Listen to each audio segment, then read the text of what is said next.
আমরা প্রবাসে এসে অনেকেই স্বপ্ন দেখি যে আমরা আবার বাড়ি যাব, বাড়ি যেয়ে আমরা নতুন করে ব্যবসা প্রতিষ্ঠান শুরু করব। হয়তো আপনি 5 বছর 10 বছর বিদেশ আছেন, এখন বাড়ি যাইতে চাচ্ছেন।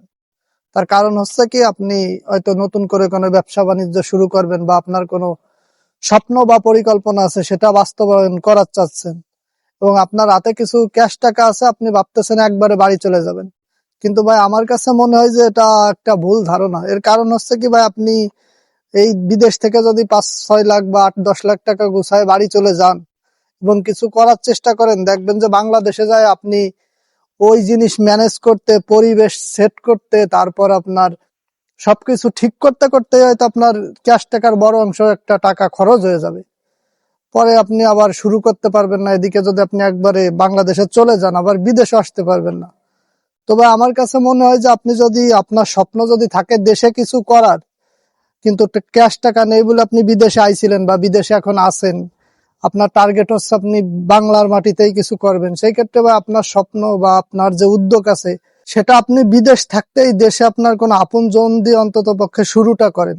ছোট পরিসরে শুরু করেন, হয়তো শিখতে থাকুক সে, বা আপনিও বিদেশ থেকে একটু পরিচালনা করলেন, আপনার একটু অভিজ্ঞতা হলো। হয়তো আপনি ভাবতে পারেন ভাই কাউকে দিয়ে বিশ্বাস নেই বা আপন লোক নাই, এই সেই। তারপরে ভাই যে কোনো কাউকে দিয়ে, আপনার বিশ্বস্ত কাউকে দিয়ে আপনার শুরু করতেই হবে। তাহলে অন্তত পক্ষে আপনার যদি লসও যায়, সেক্ষেত্রে আপনি কিন্তু বিদেশে আছেন এবং আপনি একটু সময় পাচ্ছেন আরো টাকা জমানোর, বা বিদেশ থেকে একটা বড় অঙ্কের টাকা ইনকাম করার একটা সুযোগ থাকে। কিন্তু বা আপনি যে কোনো কাজ, ছোট খামার হোক বা বড় ব্যবসা হোক, যাই হোক, আপনি যদি ডাইরেক্ট বাড়ি যেয়ে শুরু করতে চান, সেই ক্ষেত্রে আপনি কিন্তু একবারে নতুন, আপনার এটা ব্যর্থ হওয়ার সম্ভাবনাই বেশি থাকবে। এবং ব্যর্থ যদি একবার হয়ে যান ভাই, তাহলে আপনার প্রবাসের এত কষ্টের টাকা কিন্তু সব শেষ। আর এরপর আপনি আর এই দেশে আসতেও পারবেন না।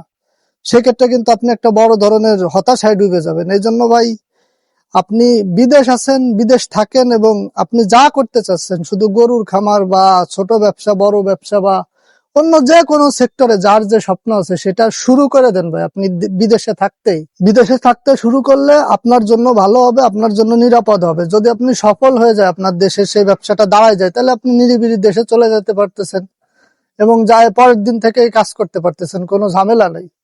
ওই আপনার শুরু করতে হবে, এই করতে হবে, সেই করতে হবে, এই ঝামেলা নাই। অন্তত পক্ষে আপনার সেই জিনিসটা দাঁড়াই গেছে, তখন আপনি দেশে যাচ্ছেন। আর যদি যায় আপনি শুরু করতে চান, তাহলে কিন্তু অনেক প্রতিবন্ধকতা থাকবে, অনেক চ্যালেঞ্জ থাকবে। আর আপনি বিদেশ না আসতে পারলে ভাই, দেশ থেকে কিন্তু বিদেশের মতো এত টাকা ইনকাম করা সম্ভব না, আর এত স্কোপও নাই, এত জায়গাও নাই দেশে ইনকাম করার।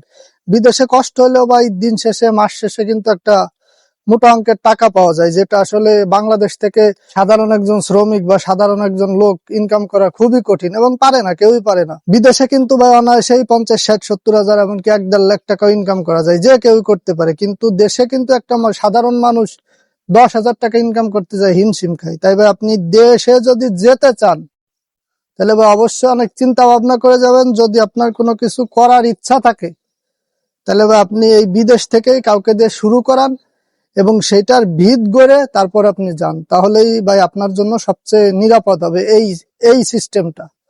আর আপনি বাকি যেভাবেই চান যে আমি আমি দেশে যেয়ে শুরু করব, আমি তো সব বুঝি, অন্য কেউ বোঝে না, আমি গিয়ে হুট করে দাঁড়াই ফেলবো সবকিছু, কিন্তু ভাই এটা কল্পনাই সুন্দর, কিন্তু বাস্তবে কিন্তু ভাই অনেক চ্যালেঞ্জের হবে।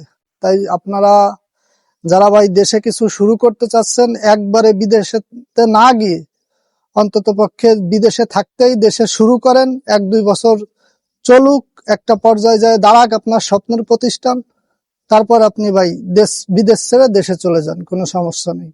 তাহলে ভাই আপনার জন্য নিরাপদ এবং একটা সুন্দর পরিকল্পনা হবে বলে আমার মনে হয়।